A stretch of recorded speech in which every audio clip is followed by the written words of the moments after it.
When Hal Drew turned off the Pacific Coast Highway, his wife took that as the moment she'd been waiting for and reached for the real estate brochures. Again. Hal told her, "Don't get those out. It's too dark to read." "I'll turn on the inside light." "Leave it off. I don't know these roads and I need to see what's going on." Mavis Drew watched Santa Barbara slip away, the brochures clutched in her lap. "Tell me which development you liked best."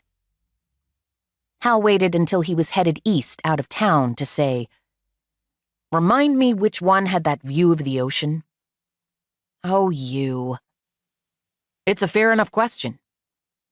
He pointed to the one she had in a chokehold. "The Pacific is right there on the cover."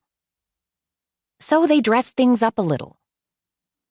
She lifted one he didn't need to see. Again. "This is my favorite." Mavis had begged him to make this trip. Just visit Solvang for a look-see.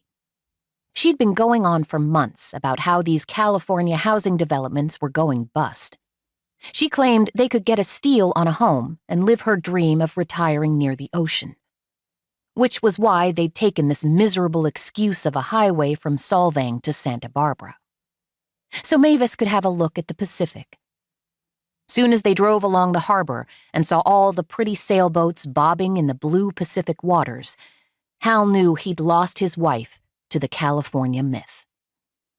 He said, "I'm thinking we're better off staying in Phoenix." "Why does that not surprise me?" "Who do we know in California? Not a soul. It's 600 miles farther from the kids." "Hal, both our children live in Georgia. There are airports in Santa Barbara.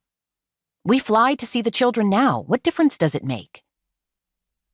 She stared out her side window, seeing a lot more than the dark night ahead. "I loved that townhouse with the lake and the lovely view." "We got lakes out by where we live now." "And the mountains.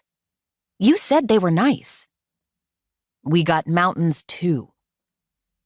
When she didn't respond, Hal added, "I've put down roots. I like where we live, Mavis." "And I'm ready for a change." Hal drove in silence and fumed. The road heading inland was in wretched shape. Get away from the money and the robbers who lined the coast, and California treated their own state like an afterthought.